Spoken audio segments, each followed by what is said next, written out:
Cool. Welcome. I'm Alice Alicia Jones, and I welcome you to Facebook Live. This is going to be our December production. And we have had a wonderful session prior to these. And each time, the last couple times, I have been covering the principles of Reiki philosophy. And last week it was, last month, I should say, it was on Reiki 3. Today, it's the Reiki philosophy on Reiki 2. I'm Alice Alicia Jones. I have the pleasure of giving you the information that with for the past realistically 20 years. And it's just been a wonderful event having me share with you learned the feedback that I'm getting from people is that they are getting incredible peace of mind from the sessions as well as from the book I have written. A book called Own Your Power Day by Day. It's 365 meditations. So, one for each day, either a page, 2 pages, 3 pages at the most, 750 pages filled over a 16-year period of writing, editing, re editing. And it is now on, it's on Balboa Press, and it can be purchased through me. If you go to my website, at Alice, I'm sorry, Alicia, ALICJA, Jones.com, you will be able to get all of the purchasing powers of the book. Today we have our topic is Reiki philosophy. This is page 1. I always have felt that I've gone a little bit too fast every Reiki 2 and haven't really given these principles enough attention. So to expand on them today. They cover a wide of subjects. The first one is possessing honesty and clarity in one's thinking. Clarity is something that I personally was after from the start of my spiritual journey. I didn't at the time, but no matter how far I advanced in my real and it it there was a hole that kept developing in my heart. And the hole just kept getting bigger and bigger. And what I had to do was come to grips with myself and come to grips with the fact that real estate was not the end all and be all for me. There had been a time in my life where I literally thought I would live and die as a real estate. I saw no other career for me. I fantasized. There was one time that I attended a class, and the question was, what would you do if you could do anything? Money wasn't an object, education wasn't an object, just following the desires of your heart. And in answer to that question, when I sat down and looked at that question, I thought, what would I do And I came to the conclusion that the greatest to be a host of a show that introduced spiritual people to the planet, different spiritual modalities, different types of readings, exercises, healings. I never envisioned myself as one of those. Today, that's almost that attitude seems quaint. At the time when my children were 4, my oldest daughter was 4, my son was a year, we had taken a trip to Ocean City. And the condo that we stayed in, when we were on the beach and looked back at it, my daughter looked at it and said, "Mom, those look like Oreo cookies." And so we have always called it the Oreo cookie condo because each balcony was a half moon shape. And so stacked up 24 floors, it looked like a stack of Oreo cookies.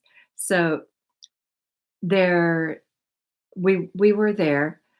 We were only able to be there for a week because our schedules were so busy. And I got into yet another argument with my husband. And I started to feel like all my life force was draining out of me. I felt as if I had no energy whatsoever.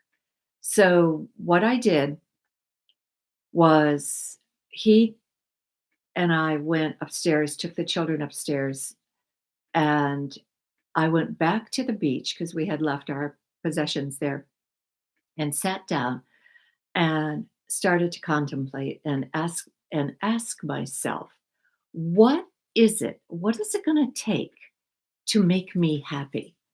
And I looked around and there was only one piece of paper that I could find to write on. It was a bank envelope.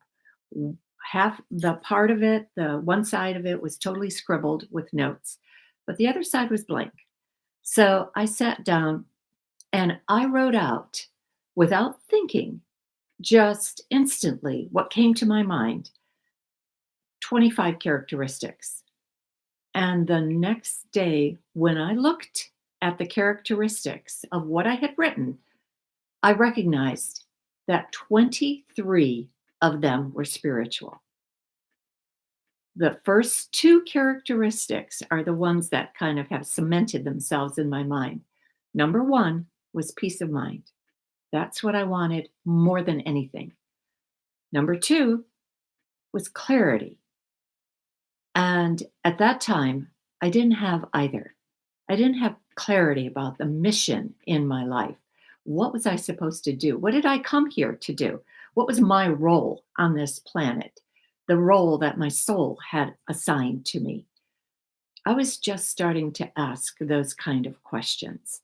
So I knew that I had a lot of work ahead of me because spirituality was something that I always had on every single list that I ever made for when I set my goals. But spirituality was always number 7 on the list or number 10 on the list. So it was always at the bottom. And then as I looked at the list of 23 items and see that I need to get my priorities reversed, I thought, okay, this is something that I have to do. And I'm not going to take, I can't take the excuse that I don't have the time. The time basically was now. And it was shortly after that that I started to take classes and started to really seriously start reading books. And so by the time that I got to a place where I felt comfortable stepping into my new role as a spiritual teacher, a teacher and a healer of God, I had read conservatively 700 books and owned 500 of them. So I started to build up a personal library, which I call my reference library. And then other books I borrowed from friends or went to the library. Um, Recognized that I didn't have to buy everything I was attracted to, but there was a time where I wanted to buy everything I was attracted to. So effectively, that was my journey towards clarity in my thinking and being completely honest with myself as to what it was going to take to make me happy. Obviously, real estate wasn't it.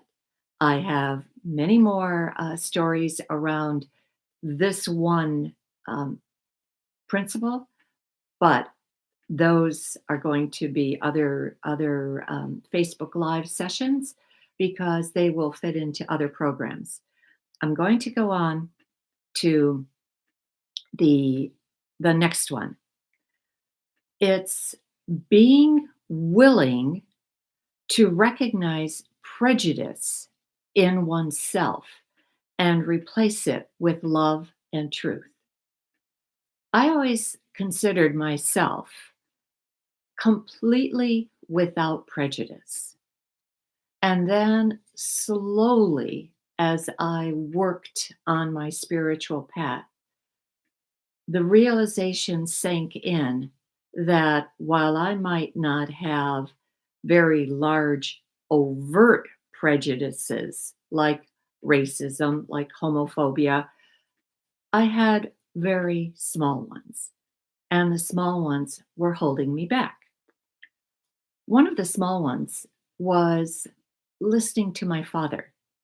He would always rant and rail about the big shots.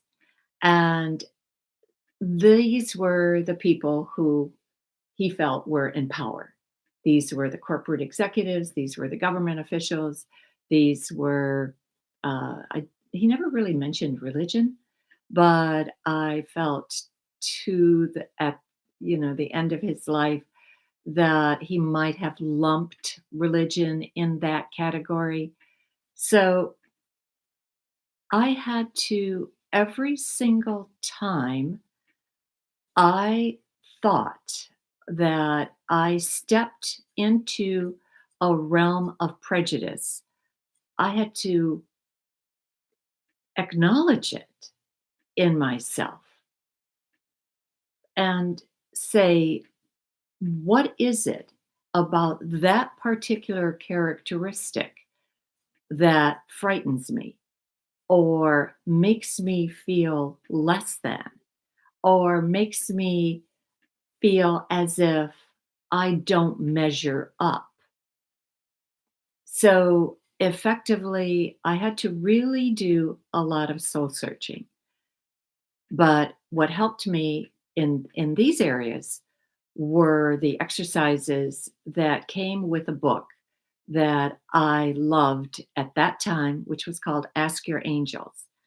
And it was by Elma Daniel, Timothy Wiley, and Andrew Raymer. And it had the first third of the book was kind of the historical background of how the book came to be. And the last two-thirds of it were exercises. And I did, out of the 40 exercises, I did 38 of them. I felt the last two were redundant, but it worked with my chakras. It worked with the energy centers that I have within my own body. And it also worked with the fact that I was seeking clarity. So if effectively, it was a perfect book for me.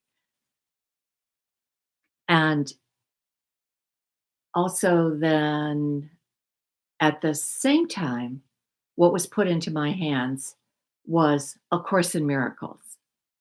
And A Course in Miracles, the first time I was introduced to it, it was in the 80s. So I can remember just standing looking at the shelf that the book was displayed at. I was in a bookstore, never even taking it down. The second time it was put into my hands was 1994, and I literally opened the book. The gal who had put it into my hands was the only spiritually inclined person that I had as a friend at that time. She put it into my hands and she said, "Alice, this will take you a year to get through." Well, I opened it. I read one paragraph and looked at it and decided, this sounds like a schizophrenic wrote it. Shut the book back. She comes back a year later to pick up the book from me, and she said, "Did you finish it?" And I said, "Unfortunately, no. I never got past my thinking that the book had no merit."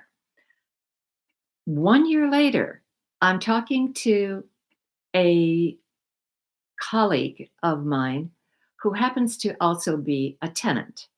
And he called me regarding something to do with his rent, that it was going to be late, whatever.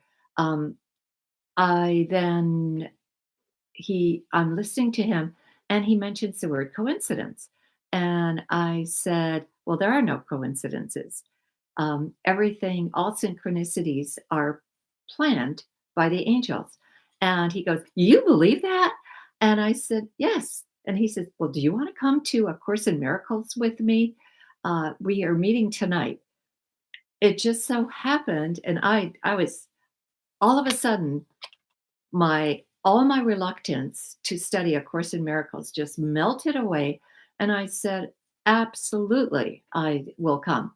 And when that evening, when we were to leave, we actually left, and there had been an ice storm during the day. So we were driving on pretty treacherous roads. Uh, but as soon as I got out of my neighborhood, the main roads were fine. The side, just getting out of my neighborhood was a lot of a challenge. Getting out of his neighborhood was a challenge. But he absolutely felt that it was worth it. And of the 15 people that were students in the Inner Light Hypnosis Center where we went to study that night, 14 of them showed up, and the one who didn't was out of the country. So everybody had made an effort. I do know when I walked out of the that place, and I recognized that I had found my spiritual family, and I was ecstatic because I have my personal family, my extended family, but now I found my spiritual family. And everything I had been praying for years was finally starting to be explained to me. The next principle is having compassion for those who have decided not to do this.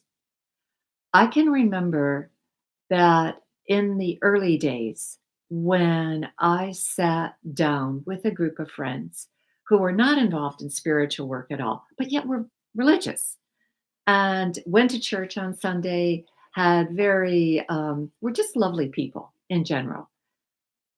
When I mentioned anything to do with my spiritual beliefs, I could see that they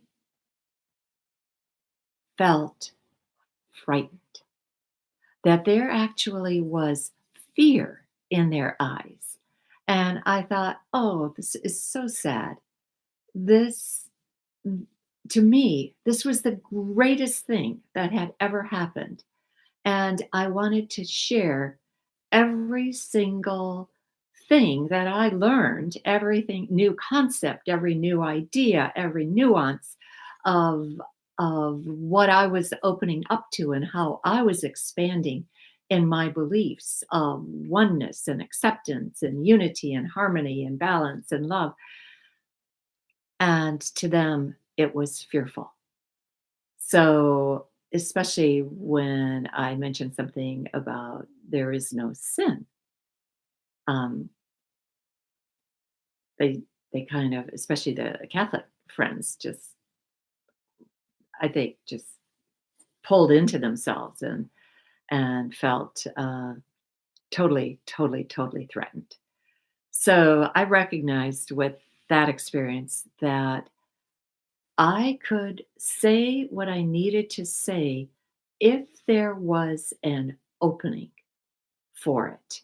If the other person gave me an indication that they were ready to hear this. And so that's where the compassion comes in. You do not proselytize. You do not try to convert anybody to a new way of thinking. You do not have to feel that there's something wrong with these people. The only thing that matters is that you're in your process, you're in your journey, and what you have is very, very special. And if they need it or they're willing to hear, even Christ said, those that have ears will hear, those that have eyes will see. So, and I believe that's part of the Gnostic Gospel of St. Thomas. It might be in the Christian and Catholic Bible too. Um, so, when people are ready, they will open up themselves. You can then be the conduit for them. You can then be the source that they come to for information. But in the meantime, just glory in yourself, in the fact that you're doing this and that you have a, uh, been given a different perspective, a different way of looking at things. And like I said, have compassion for those who have decided not to do this. The next principle is speaking the truth without judgment or blame. Judgment and blame are two characteristics that are, or seem to be, ingrained on this planet. It just seems that everybody passes judgment on what another person says, thinks, or does, or feels, and blames or finds a way to blame somebody else for their problems.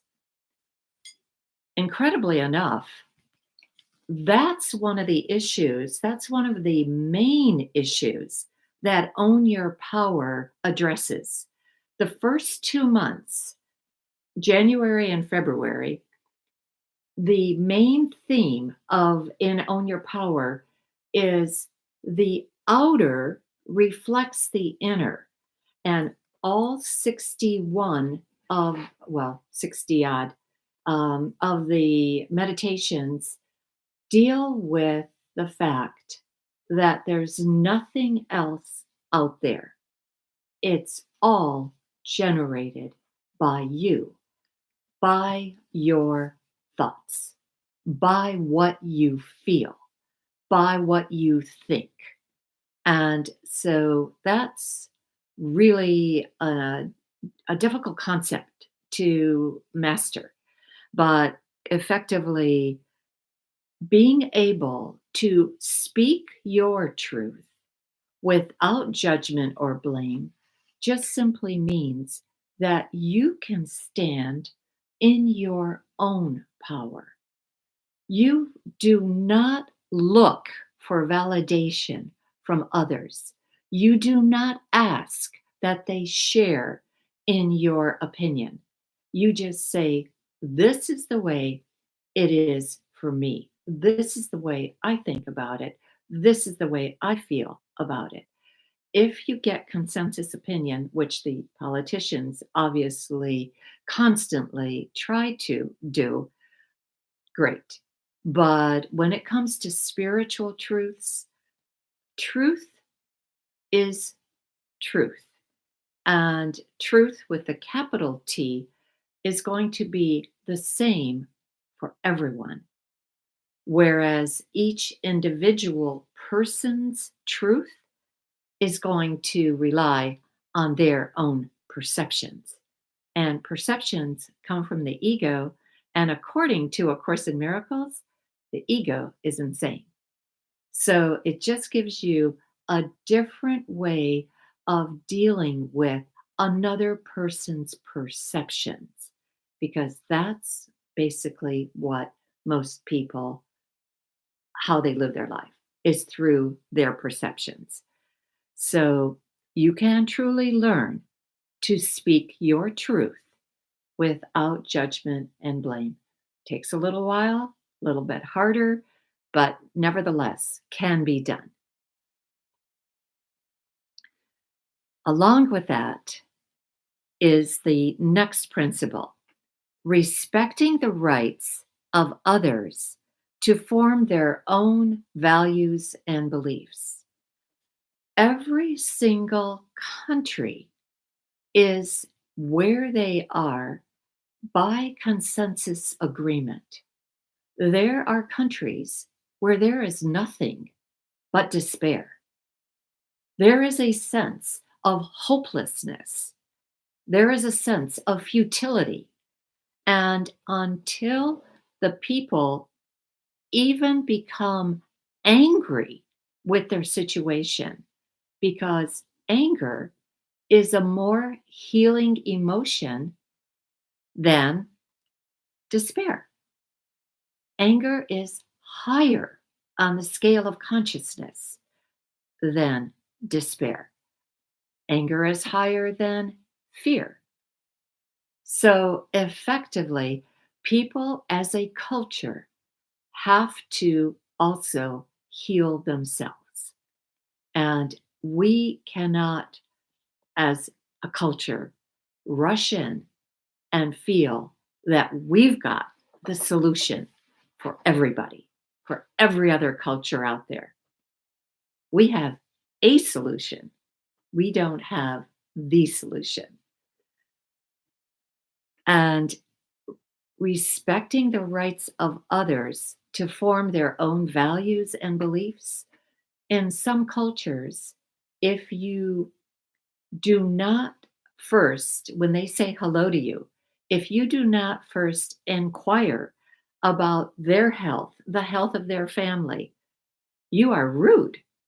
And so effectively, you learn that, especially the diplomats that travel around the world, learn the nuances of the individual cultures that they're dealing with. And the best diplomats are extremely respectful of that. And the beauty is that kindness exists in every culture around the world. There are examples of people being of kind acts, of people being sympathetic to the plight of other people's misery. I know the United States, fortunately, is one of the kindest nations on the face of this planet. That was something that H.W. Bush, is it? Oh, George H.W. Bush addressed in his Thousand Points of Light. And when I watched the tributes to him, that was brought out several times by in the eulogies. And the people, I can remember myself, when I reflected, I realized that George H.W. Bush was the only president whose inauguration parade I went to.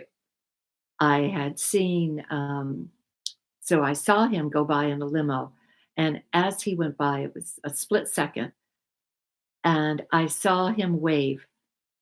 I can remember the thought that went through my head, and I said, he really is truly bigger than life. It just seemed like his joy, he just radiated happiness. And I was so happy to be there. as part of that celebration. And it was a gorgeous day too, so that was especially nice.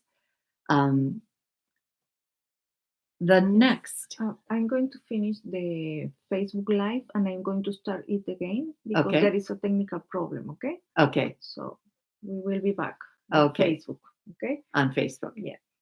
All right. Mhm.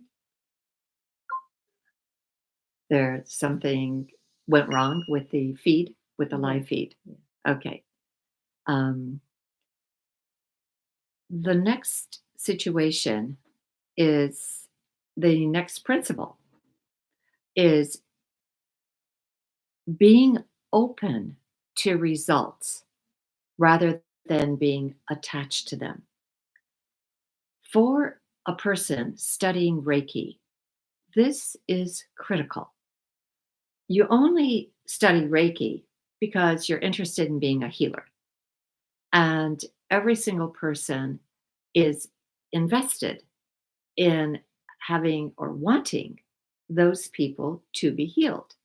So I feel that we as healers, that one of our very difficult things that we have to learn is that we cannot judge ourselves as a healer, nor can we judge the person that is on the table asking for the healing if there is no results from what has happened. So, effectively, what we are asked to do is just be the conduit for the healing. Offer it. Do not take it upon yourself to say, well, obviously, I did something wrong. I wasn't I wasn't good enough. I didn't feel that I had that I did the right thing. If or I didn't give him or her the healing that he needed, she needed, it needed if you're working on an animal, because there's many people that are offering Reiki to animals, and it's absolutely magnificent that the results that people are getting also from offering Reiki to animals. We, by being open to results rather than being attached to them, we recognize as healers that healing is between the person and their soul contract, between the person and their God. So effectively, we offer the light, but we do not ask to take ourselves into a space where we have certain results that we expect. And if we don't get those results, that we have failed. So please just remember that, you know, be open to results, not attached to them. I do know that, especially in the beginning, when I was brand new in the to Reiki and a brand new practitioner, I felt the need to say everything that showed up in my mind's eye. And there was one time where I told a mother of a child that we had done multiple healings for. I gave her the back story for a past life that explained why the child was experiencing what the her experience was in the current moment. And then I found out maybe 10 years later that that story that I gave the mother unfortunately set her on a guilt trip.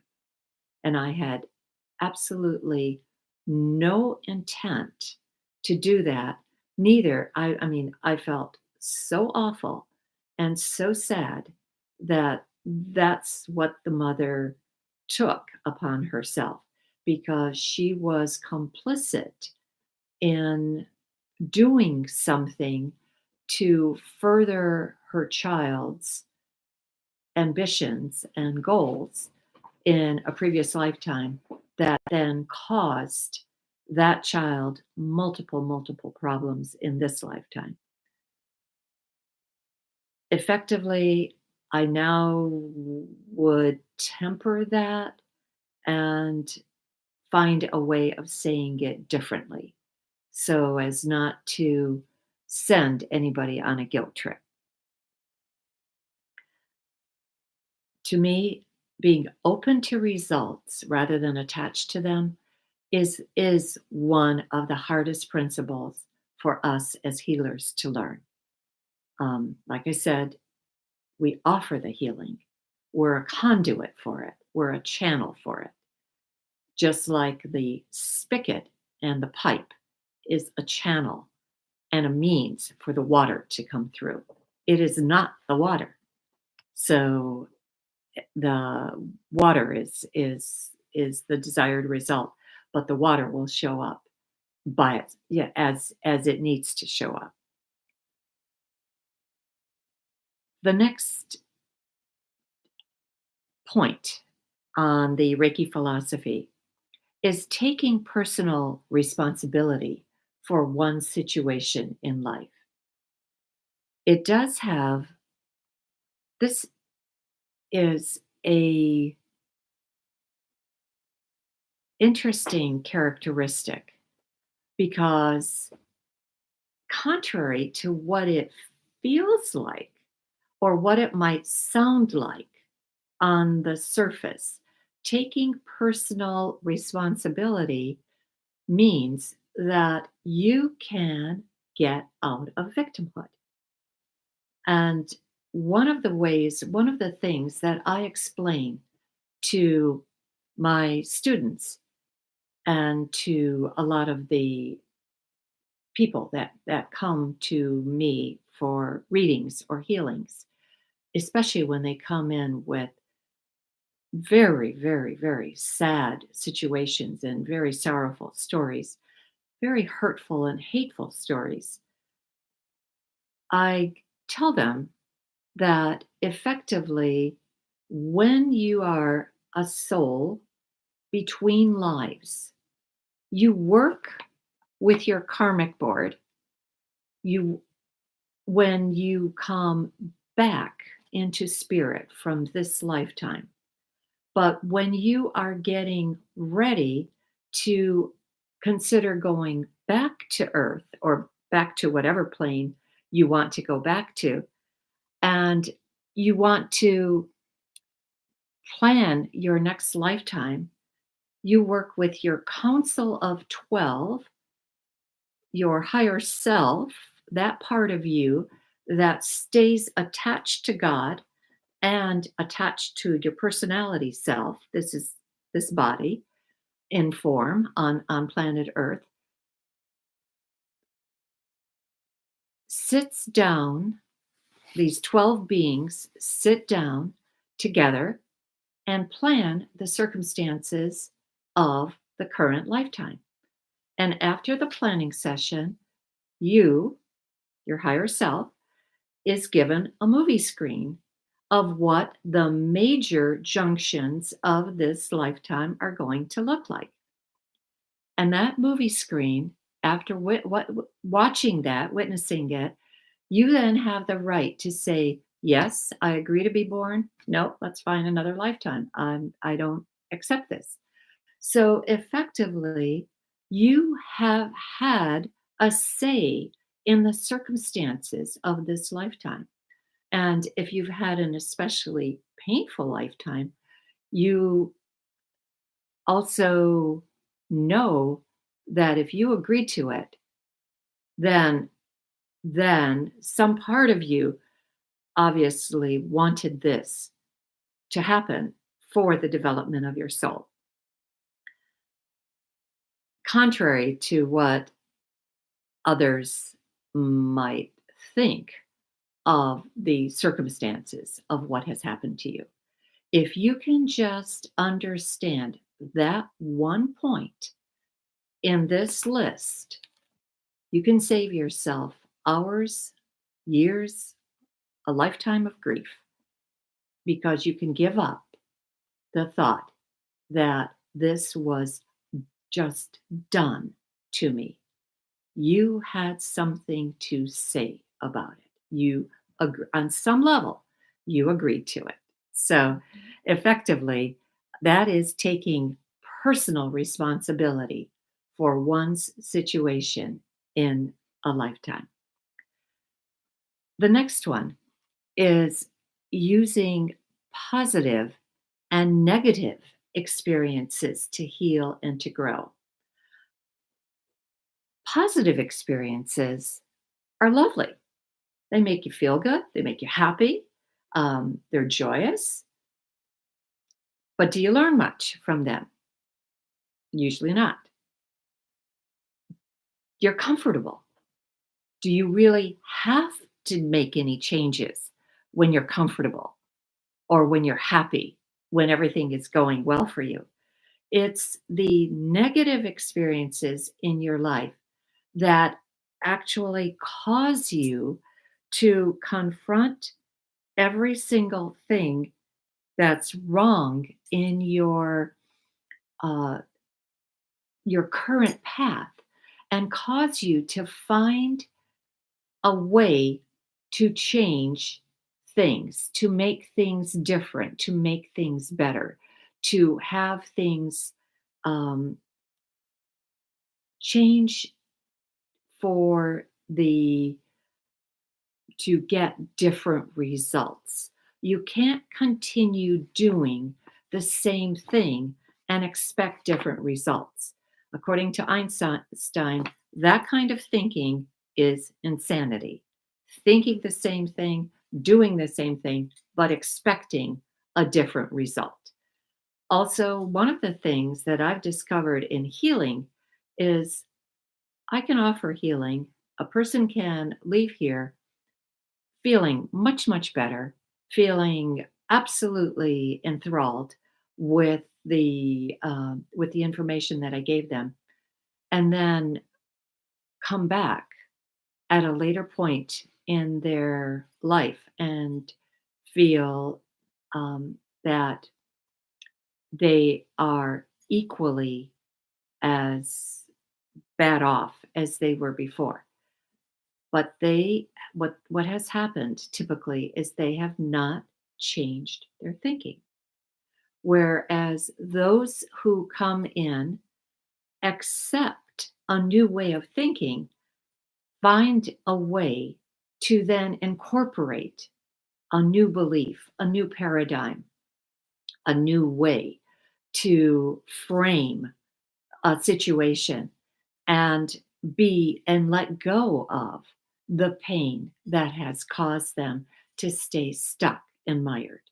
So the negative experiences, I know in my life, I have actually said to myself that pain has been my path to wisdom. If it hadn't been the pain in my life, I would not be the person that I am today. I could not do what I do today because I would not have searched for a different way to live than I did originally. So I am extremely grateful and recognize that pain has always been my um, catalyst for me and has allowed me to see, to be the person that I've become.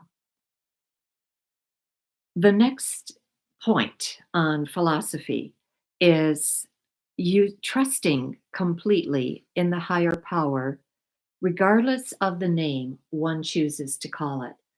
I once was in a class with where a 13-year-old girl came in with her mother. Very wise soul. I I remember during an exercise that the instructor said talked about higher power, and the little 13-year-old didn't contradict the instructor, but said to the instructor, "I really don't like the word God. I don't like source. I don't like prime creator. I don't like first mover. I don't like energy, but I do like dance. So is it okay if I call my higher power dance?"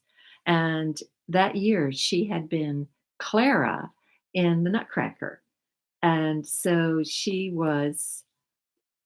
felt that dance was her way of expressing her highest being, her highest way to be the person that she wanted to be. And so the instructor said, "Absolutely. You can absolutely use dance. There is nothing wrong with that."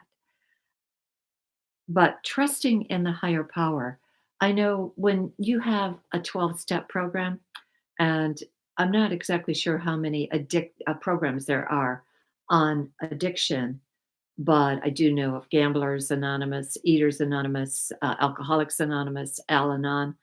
Um, One of the first steps in the creed that they subscribe to is belief in a higher power, belief in something greater than themselves, something outside of themselves. I just take it one step further. It's not only outside of me, it's also inside of me, because my higher power, I feel, encompasses everything. So if it encompasses everything, I'm within it, just as everything else that I see around me is within it. My belief is that we all exist within the mind of God, and therefore that we can get a solution to whatever it is that we need to deal with, that we will never be given a challenge that is greater than we can master. There is a solution there. It is up to us to find it. Turning our, put it this way, self over to a higher power. There was a time where I felt, well, if I did nothing but accept the will of God, I would have to accept nothing but sacrifice in my life. And that is such a false belief, because I've recognized that following the will of God is basically following my will, because I am the will of God. I find that within myself. And so, therefore, I constantly search for a higher, better, more um, happier way to do things, and more inclusive, I should way to do things. And again, it doesn't matter what you call a higher power. You can call it any name you want. Every country has their own special name. There is one characteristic, though, that seems to follow every single word, um, and the higher power. We call, in the English speaking language, we say God, God. Some will say Jeshua, others will say Krishna, others will say Buddha. So effectively, ah is a sound that accompanies the name of God. The beauty is that I know when I am trying to fall asleep at night, I will, with my breath in, I'll say ah. With my breath out, I'll say om. Ah, Om. Ah, Om. And this is if usually just puts me into a very calm state and sinks me deeper further. Also, when I remember to ask the angels to help me, I get faster results. So because I work so closely with the angels. The last the last principle is recognizing that the complete expression of love is the highest goal. There are those who unfortunately do believe that fear governs this planet. According to A Course in Miracles, there are two emotions on this planet. One is love, one is fear. Every single month, I received a download of information from my guides, from God, from the angels, the archangels, the ascended masters, and it was talking about real power. So, the beginning of every single month, I have an essay that I did not change a single word, and it's written in italics. And every single time you run into a meditation that is in this book, that it's all in italics, just know that that is the way it came in without me editing out or changing a single word of it. It talks about real power, and real power is love. So real power is the is what governs this universe. We came from real power, we go back to real power. And real power is what the different cultures are each of them are in the process of finding. That's the beauty of Own Your Power. It is available, like I said, on Amazon. It's available on Balboa Press. You can order it through Barnes and Noble. You can order it through my website. I will honor whatever way you purchase it. I do hope you buy it. I feel that it's beneficial for everybody who is on their path to understanding that they too have all the power that they need to be the person that they choose to be and want to be. Do At this point, I know that recognizing that the complete expression of love is the highest goal. And again, A Course in Miracles is my spiritual foundation. And one of the ways that A Course in Miracles, one of the issues that it addresses more than any of the other issues that are out there, is that uh, our process is tied to forgiveness. And because it speaks about forgiveness, forgiving, forgive, some form of forgiveness, I think is mentioned 2,878 times in A Course in Miracles. It's the single word that's mentioned the most. Obviously, if there is something you have to forgive, there is pain accompanying that issue. But if you get to a place where you can start to view your circumstances through a different lens, you too can get to a place of forgiveness. That doesn't necessarily mean that you have to invite the people back into your life.